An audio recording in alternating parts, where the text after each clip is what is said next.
안녕하십니까, 이경입니다. 안녕하세요. 프리뷰 23번째 팀 알아보도록 하겠습니다. 볼티모어 오리올스입니다. 지난 시즌 성적부터 알아보도록 하겠습니다. 2023 시즌에 101승을 거뒀던 볼티모어인데 지난 시즌에는 91승을 거뒀고요. 양키스와 1위 경쟁을 계속해서 하다가 마지막 20경기에서 9승 11패로 부진하면서 결국에는 지구 2위로 시즌을 마감을 했고, 포스트 시즌 가서도 와일드카드 시리즈에서 캔자스시티에게 무기력하게 패하면서 짧게 가을 야구를 마감하고 말았습니다. 확실하게 우승을 경쟁하는 팀으로 올라섰다는 걸 알 수 있었어요. 젊은 야수들이 잘 성장을 했고 그 선수들을 중심으로 볼티모어만의 문화가 잘 구축이 됐습니다. 양키스와 보스턴, 템파베이, 토론토에게 모두 우위를 점하면서 A의 동부에서도 강력한 존재감을 과시를 했고요. 그런데 포스트 시즌에서 또 한 번 첫 라운드 때 고배를 마셨습니다. 그러다 보니까 개운하지 못한 뒷맛을 남기게 됐는 게 상당히 좀 아쉬웠죠. 그래서 분명 좋은 팀이지만 더 좋아져야 되는 팀이 됐다고 말씀을 드리고 싶습니다. 오프시즌 주요 행보부터 알아보도록 하겠습니다. FA 주요 계약으로는 타일러 오닐과 3년 계약을 맺었고요. 스가노, 게리 산체스, 찰리 모튼, 앤드류 키트리지, 딜런 칼슨, 라몬 로리아노와 1년 계약을 했어요. 트레이드 통해서는 다즈 카메론, 루이스 바스케스 같은 선수를 데리고 왔고, 주요 마이너 계약을 살펴봐도 바레토, 닉 고든, 맷 보먼, 디마이어 마신, 폴먼 등이 있었는데 그렇게 두각을 드러내는 계약들은 없었습니다. 팀을 떠난 선수로는 역시나 코빈 번스와 앤서니 산탄데르가 가장 큰 이탈이었고요. 오스틴 슬레이터, 제임스 맥켄, 존 민스, 그리고 터커 데이비슨이 있었습니다. 오프시즌 등급 매겨보겠습니다. 오닐을 합리적으로 붙잡은 건 상당히 칭찬할 부분이었어요. 산탄데르보다 한 살 어리고 건강하면은 산탄데르 못지않은 공격력을 보여줄 수 있는 타자거든요. 타선을 비롯해서 선발과 불펜 모두 다 영입을 했는데 다른 A의 동부지구 팀들을 고려하면은 아쉬움이 큽니다.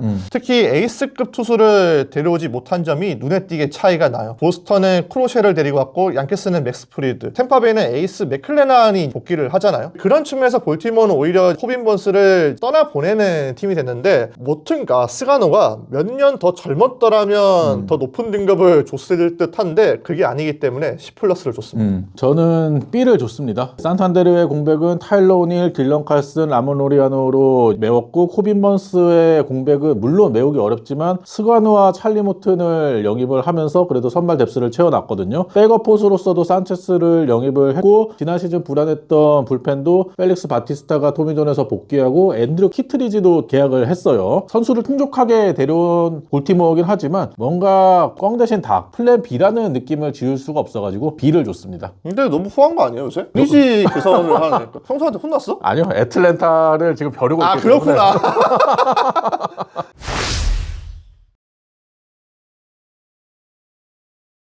예상 라인업 알아보도록 하겠습니다. 1번 건너 앤더슨, 2번 애들리 러치먼, 세드린 원리스, 조던 웨스트버그, 콜린 카우저, 타일러 오닐, 라이언 오원, 라이언 마운트캐슬, 잭슨 할러데이입니다. 저희가 거듭 말씀드리지만 이 예상 라인업은 팬그래프 기준이고 멀린스는 타순 조정이 될 가능성이 높습니다. 예상 선발진 말씀드리면 잭 애플린, 찰리 모튼, 딘 크레이머, 스가노, 케일 포비치가 배정이 되어 있는데 그레이슨 로드리게스가 팔꿈치 부상으로 빠져있고 자완 트레벌 로저스도 오른쪽 무릎 부상으로 개막전 합류가 불가능하다 보니까 이런 선발진이 따여졌고요. 예상 불펜 알아보면 펠릭스 바티스타가 복귀하면서 마무리를 맡을 것으로 보이고요. 세란토니 도밍게스, 키건 에이킨, 예니어 카노, 그레고리 소토로 구성이 되겠습니다. 관전 포인트 3가지 알아보겠습니다. 제 첫 번째 관전 포인트는 더 높은 목표입니다. 이제 아무도 볼티모어가 약팀이라고 생각하진 않죠. 2011년만 해도 110회를 당했었는데 이듬해 5할 승률 넘어서면서 완전히 궤도에 올라왔습니다. 문제는 포스트 시즌이에요. 디비전 시리즈에 직행한 2023년에도 그렇고 작년에도 와일드카드 시리즈에 떨어졌잖아요. 캔자스시티도 공격력이 뛰어난 팀이 아니었는데 볼티모어가 2경기에 1득점으로 묶이면서 완전히 체면을 구겼습니다. 심지어 2번의 포스트 시즌 모두 한 게임도 이기지 못하고 탈락을 했어요. 시간을 거슬러 가도 2016년 와일드카드 경기 탈락했었죠. 2014년에도 챔피언십에서 캔자스시티에게 스위프를 당했습니다. 그러면서 볼티모어가 현재 포스트 시즌 10연패에 빠져 있어요. 언젠가는 끊어내겠지만 10연패까지 왔다는 것 자체가 어느 정도 징크스 베이스에 빠져 있다는 걸 의미하거든요. 이 약점을 얼른 해결해 줘야 될 텐데 저는 여기서 드는 의문이 하이드 감독의 지도력입니다. 그동안 디트로이트가 젊은 선수들 중심으로 성장을 하다 보니까 하이드 감독의 큰형님 리더십이 잘 통했잖아요. 그런데 우승을 하려면 세밀한 야구가 앞서야 되기 때문에 하이드 감독의 역량이 우승에 걸맞은 감독인지 의심이 가기는 합니다. 사실 하이드 감독이 작전 야구나 심리전에 능한 인물은 아니니까요. 작년에도 정규 시즌에서 볼티모어가 7월 초부터 힘이 빠졌거든요. 근데 그대로 놔두다 보니까 볼티모어가 7월 8일 이후에 승률이 5할도 안 됐습니다. 올해 볼티모어가 다른 지구 라이벌들에 비해서 영입이 많지 않았어도 사람들의 눈높이가 그렇다고 떨어지진 않거든요. 과연 사람들의 기대치를 올해도 충족시킬 수 있을지 궁금해서 첫 번째로 언급을 해봤습니다. 제 첫 번째 관전 포인트는 구장 효과입니다. 캠든 야드가 2025 시즌을 앞두고 다시 한번 구장 규격을 변화를 가져갑니다. 2022 시즌을 앞두고 좌측 담장을 최대 26.5피트, 8.1m를 뒤로 밀었고요. 담장 높이도 7피트에서 13피트로 변화를 줬거든요. 그러면서 좌측 담장의 별명이 러시모어 산을 패러디해서 마운틴 월티모어라는 별명을 지었더라고요. 그러면서 투수진들은 확실히 이 구장 변화 효과를 톡톡히 봤습니다. 투수진 홈경기 평균 자책점을 보면 2018년에 메이저리그 28위, 2019년에 29위, 2021년에는 최하위를 기록을 했는데 2022년 구장 규격이 변경된 이후에 15위, 11위, 14위로 상승을 했거든요. 하지만 이러한 변화가 우타자들에게는 지옥 같은 상황이 펼쳐지고 말았어요. 우타자들이 홈런 수가 급감을 했는데 2018년부터 2021년까지 메이저리그 3위, 13위, 3위 홈런 수를 기록을 했던 볼티모어 홈에서의 우타자들의 성적인데 2022 시즌부터는 22위, 29위, 27위까지 떨어집니다. 장타력이 급감하는 모습이었어요. 지난 시즌에도 홈에서 좌타자들이 75홈런을 때려냈거든요. 근데 우타자들은 37홈런밖에 때려내지를 못했고요. 타자들이 계속해서 성적이 너무 떨어지다 보니까 볼티모어 구단에서 결국에는 다시 구장 규격을 변경을 하게 됐어요. 좌측 담장을 최대 20피트, 6.1m 정도 다시 앞으로 당기게 됐습니다. 엘리아스 단장은 이 점에 대해서 투타 밸런스를 맞추면서 중립구장처럼 효과를 냈으면 하는 바람을 드러냈거든요. 라이언 마운트 캐슬, 조던 웨스트버그, 코비 마요 같은 젊은 우타자들이 이러한 구장 변화에 맞춰서 성적을 끌어올려줘야 되고 오프시즌에 영입한 타일러 오닐, 게리 산체스 전부 다 장타력이 뛰어난 우타자 아니겠습니까? 이러한 구장 변동 효과를 새로 영입한 선수들도 누려야 될 것 같아가지고 관전 포인트로 뽑아봤습니다. 제가 타직 구장을 주목하는 것과 거의 비슷한 제 두 번째 관전 포인트는 갈림길입니다. 볼티모어의 성공은 젊은 야수들의 순차적인 발전 덕분이었죠. 2022년에 데뷔한 러치맨은 이듬해 실버 슬러거를 수상한 선수가 됐고요. 버너 앤더슨 마찬가지입니다. 2022년에 첫 선을 보였는데 그 다음 시즌에 뛰어난 모습을 보이면서 신인상을 수상했고 작년에는 MVP 컨텐더까지 성장을 했습니다. 콜튼 카우저와 웨스트버그도 모두 다 직전 시즌 경험을 발판 삼아서 더 만족스러운 모습을 보여줬잖아요. 그러면 이 선수들의 뒤를 이어야 될 선수가 있죠. 잭슨 할러데이입니다. 물론 코비 마요나 포수 바사이어 같은 유망주들도 있지만 저는 버너 앤더슨의 레벨에 있는 선수는 할러데이라고 생각하거든요. 그래서 볼티모어도 지난 시즌에 빠르게 할러데이를 콜업해서 내보내봤는데 너무 안 좋았잖아요. 너무 힘겨운 시간을 보내면서 결국에는 마이너리그에 다시 강등이 됐습니다. 트리플 A에 다녀온 뒤에도 첫 16게임에서는 타율 2할 8푼 6리, 홈런 5개, 오페스 0.940을 기록하면서 좋아지는 듯 했지만 이 퍼포먼스가 오래가지는 않았어요. 이후 35경기에서는 다시 시즌 초반으로 돌아가는 모습들이 나왔거든요. 그렇기 때문에 저는 할러데이가 올해 정말 중요하다고 생각을 합니다. 겨울 동안에 웨이트 엄청 열심히 하고 식단 관리하면서 또 최대한 긍정적인 마음가짐을 가지려고 노력했다고 하더라고요. 또 볼티모어가 이번 스프링 캠프에서 브라이언 로버츠와 JJ 하디를 초청을 했잖아요.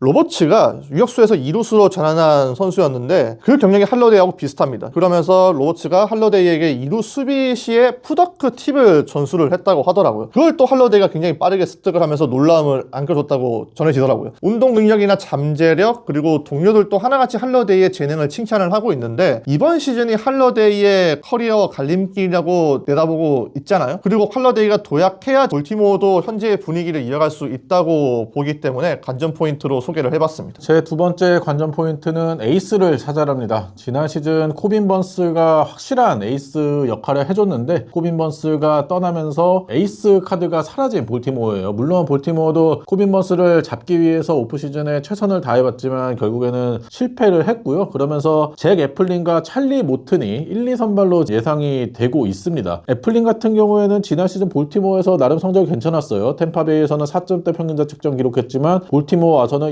2점대 평균 자책점 기록하면서 성적이 좋아지는 모습이 있었고, 안정된 제구를 통해서 많은 이닝을 소화할 수 있는 선수긴 하지만 컨텐더 팀에 어울리는 1선발의 구위를 가진 선수인가, 이거는 의문이 있고, 최근 몇 시즌 동안 애플린도 부상으로 신음하는 시간이 꽤 많았거든요. 이런 점도 우려가 됩니다. 그리고 2선발인 찰리 모트는 올 시즌에 41살 시즌입니다. 최근 들어서 빠른 공구 속도 점점 줄어들고 있고, 주목이라고 할 수 있는 커브의 위력도 점점 감소를 하고 있거든요. 헛스윙률도 계속해서 40%대를 찍다가 지난 시즌에는 34.2%까지 급감했어요. 포신 구속도 떨어지고 주무기의 위력도 떨어지고 있는 40대 투수기 때문에 올 시즌에 어떤 모습을 보여줄지도 좀 우려스럽고요. 거기다가 그레이스 로드리게스도 팔꿈치 부상으로 빠져 있고, 스가노도 요미우리 자이언츠에서 에이스 역할을 했다라고는 하지만 구위가 그렇게 뛰어난 선수는 아니고 미국 무대 첫 시즌이기 때문에 프론트라인 선발로서의 부담감을 안겨주기는 볼티모어도 부담스럽거든요. 그렇기 때문에 스가노도 3, 4선발로 나올 것으로 보이는데, 정글 같은 경쟁에서 승리를 하려면 확실한 에이스 카드가 필요하다고 생각하거든요. 과연 시즌 중에 에이스 카드를 찾을 수 있을지가 궁금해서 관전 포인트로 뽑아봤습니다. 제 세 번째 관전 포인트는 부상 방지입니다. 볼티모어가 지난 2년간 정말 잘해줬는데 저는 올해도 잘할 것이라고 확답을 하기가 힘들더라고요. 다른 팀들이 바쁘게 움직일 때 너무 여유가 넘치지 않았나 싶었습니다. 오죽하면 엘리엇 사장이 자신의 개인적인 야심 때문에 구단주의 전폭적인 지원을 거부하고 있다, 이런 소문까지 나왔잖아요. 물론 여전히 잘할 수도 있겠지만 AL 동부는 조금만 방심하면 미끄러지는 곳이기 때문에 볼티모어의 보강은 여러모로 아쉬움이 남습니다. 저는 그런 측면에서 올해 볼티모어는 부상을 정말 조심을 해야 된다고 봐요. 볼티모어는 주축 선수들이 이제 활약을 통해서 동력을 이어가줘야 되는데, 만약 부상으로 하나둘씩 쓰러질 때는 도미노처럼 팀이 무너질 수도 있다고 보기 때문에 부상 방지가 필수적이라고 생각을 합니다. 그런데 이번 스프링 캠프에서 벌써부터 졸기란 조짐들이 나오고 있어요. 그레이슨 로드리게스와 트레 로저스 아직까지 기약 없죠. 핵심 불펜으로 쓰려고 영입했던 키트리지도 왼 무릎 부상으로 인해서 몇 달 동안 나올 수가 없습니다. 가장 걱정이 되는 건 역시나 로드리게스인데, 오른쪽 팔꿈치 삼두근 부상을 당했잖아요. 근데 이 삼두근 부상으로 코티손 주사를 맞은 선수가 과연 일찍 돌아오면서 기대했던 기량을 펼칠 수 있었나, 돌이켜봤을 때는 거의 없었거든요. 에이스가 빠져있는 볼티모어 선발진인데 에이스 스토퍼를 가진 지로드가 빠진다? 이거는 생각보다 타격이 크다고 봅니다. 여기에 또 상황을 주시하고 있는 선수가 있습니다. 건너 앤더슨이죠. 건너 앤더슨 최근에 오른쪽 옆구리 좋지 않으면서 경기에 나오지 못하고 있습니다. 본인은 계속해서 호전되고 있고 다행히 훈련은 재개를 했는데, 이런 소식들이 벌써부터 전해지고 있다는 점이 올해 볼티모어가 가장 좀 각별히 신경을 써야 될 부분을 예고하고 있는 게 아닌가 싶었고요. 또 젊은 선수들이 많기 때문에 자칫 의욕이 넘치는 플레이가 부상으로 직결될 수도 있잖아요. 이런 부분도 팀 차원에서 조심을 시켜야 된다는 부분에서 세 번째 관전 포인트로 말을 해봤습니다. 제 마지막 관전 포인트는 반등입니다. 애들리 러치먼이 지난 시즌 첫 77경기에서는 정말 엄청난 활약을 했거든요. 하지만 6월 말에 손에 파울 타구를 맞은 이후부터는 성적이 급하락했고, 결국에는 포스트 시즌에도 아무것도 하지 못하고 무기력한 모습이 나왔는데, 코디 애쉬 타격 코치도 지난 시즌 후반기 부진으로 인해서 러치먼이 많은 걸 배우는 시간이었다라고 얘기를 했습니다. 그리고 오프 시즌에도 타격 폼을 조정을 하면서 최근에 타격감이 아주 좋은 모습의 애들리 러치먼이고요. 러치먼과 함께 예상 라인업에서 중심 타선을 이루게 되는 세드릭 멀린스 같은 경우에도 2021 시즌 30-30 기록한 이후에 꾸준히 성적이 떨어지고 있고, 지난 시즌에는 OPS가 커리어 최저 수치를 기록을 했거든요. 올 시즌 종료 후에 FA가 되는 선수이기 때문에 반드시 성적을 끌어올려야 되고요. 라이언 마운트캐슬도 2021년 볼티모어 신인 역대 최다 홈런인 33개 홈런 친 이후에 꾸준히 홈런 수가 감소를 하고 있거든요. 좌측 담장이 앞으로 당겨지는 캠든 야지기 때문에 마운트캐슬의 홈런수 증가도 기대를 해봐야 되는데, 코비 마요와 사무엘 바살로가 1루 쪽도 훈련을 하고 있지 않습니까? 마운트캐슬이 올 시즌에 반등하지 못하면 로스터에서 자리를 잃으면서 트레이드될 가능성도 있기 때문에 올 시즌 다시 장타력을 끌어올려줄 필요가 있겠고요. 이 선수에게 반등이라는 표현을 쓰는 게 맞나 싶긴 한데, 잭슨 할러데이도 트리플 A에서의 기대감에 비해서 지난 시즌 메이저리그에서 성적이 너무나 좋지를 못했잖아요. 특히 메이저리그 올라왔을 때 본인의 기대치가 워낙 크다 보니까 조급함이 느껴졌거든요. 하지만 이번 시범 경기 기간 동안에 빅리그에서 경험을 해봤기 때문에 좀 더 편안함을 느끼고 있다라고 얘기를 했거든요. 그렇기 때문에 마이너에서 보여줬던 침착한 모습을 빅리그에서 다시 보여주기를 기대를 하고 있습니다. 코빈 번스가 빠져나가면서 투수진 사정이 더 안 좋아진 볼티모어거든요. 그렇기 때문에 약해진 투수진을 공격력으로 커버를 해야 된다라고 생각을 해서 이 타선의 선수들이 반등을 해야 된다, 관전 포인트로 뽑아봤습니다.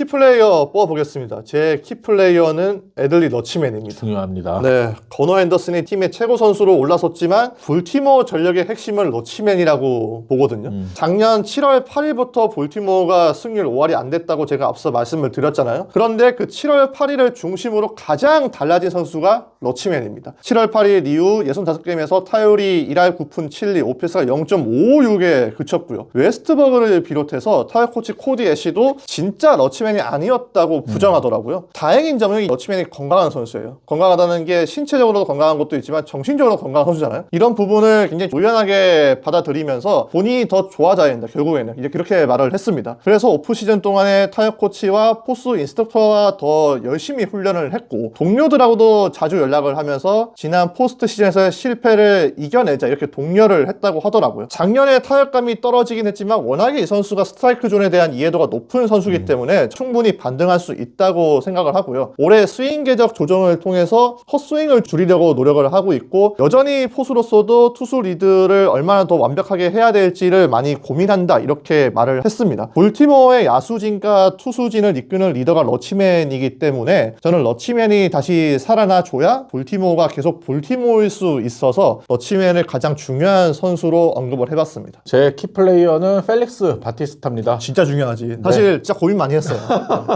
이번에 토미존 수술에서 복귀하는 바티스타인데요. 2022년에 데뷔를 해서 2022, 2023 두 시즌 동안에 12승 6패, 48세이브, 평균 자책점 1.85 기록을 했는데 이 기간 동안에 100이닝 이상 던진 불펜 투수들 가운데 평균 자책점 5위, FIP 6위, 그리고 9이닝단 탈삼진 1위를 기록하면서 압도적인 구위를 보여줬던 펠릭스 바티스타거든요. 하지만 2023 시즌 9월에 토미존 수술을 받으면서 지난 시즌에는 한 경기도 뛰지를 못했습니다. 바티스타가 이번 시범 경기에서 96마일 정도가 빠른 공 구속이 나오고 있거든요. 원래는 뭐 100마일을 충분히 찍을 수 있는 선수인데 아직까지는 몸 상태가 올라오지 않은 것으로 보이는데 그래도 최근에 시범 경기 마지막 등판에서 98.5마일까지 구속을 끌어올렸습니다. 바티스타도 개막 전까지는 충분히 100마일을 찍을 수 있는 몸 상태를 만들겠다라면서 자신감을 내비쳤고요. 볼티모어 지난 시즌 불펜이 평균 자책점이 메이저리그 23위에 그쳤는데 특히나 팀이 5할 미만 승률을 기록했던 후반기에는 4.81의 평균 자책점으로 26위까지 떨어졌습니다. 거기에다가 마무리를 맡았던 킴브럴이 부진하면서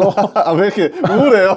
9회 평균 자책점도 메이저리그 20위에 그쳤고 결국에는 시즌 막판에 킴브럴은 방출이 되지 않았습니까? 마음이 아픕니다 진짜. 네, 뭐 저도 킴브럴 얘기할 때마다 마음이 아픈데 바티스타 복귀를 하면서 새로운 영입효과라고 보시면 될 것 같은데 펠릭스 바티스타가 복귀를 했기 때문에 더욱더 강력해진 불펜을 통해서 안정된 경기 운영을 할 수 있지 않을까 싶어서 키플레이어로 뽑아봤습니다. 저는 앞서 이제 하이드 감독 얘기했는데 하이드 감독 그렇게 불펜 운영에 탁월한 능력이 있는 감독은 아니기 때문에 확실한 마무리 셋업 이렇게 보직이 정해져 있는 상태가 중요하거든요. 바티스타 진짜 중요합니다.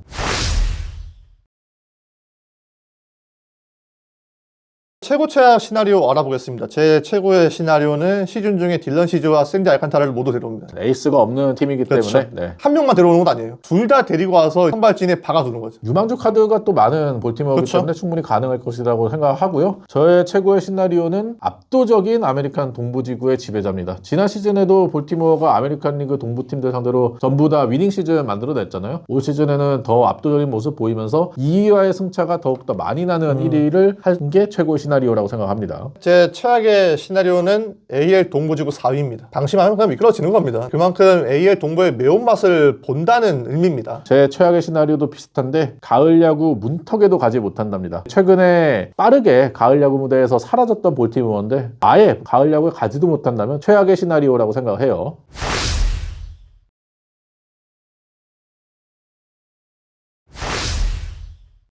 프리뷰 23번째 팀이죠. 볼티모어 오리올스 알아봤는데요. 여러분의 생각하는 볼티모어의 올 시즌 댓글로 많이 달아주시기 바랍니다. 저희가 키플레이어를 정해봤는데 저희가 정한 키플레이어 말고 다른 기대되는 선수도 댓글로 많이 써주세요. 그러면 구독과 좋아요 부탁드리고요. 다음 프리뷰로 찾아뵙도록 하겠습니다. 안녕.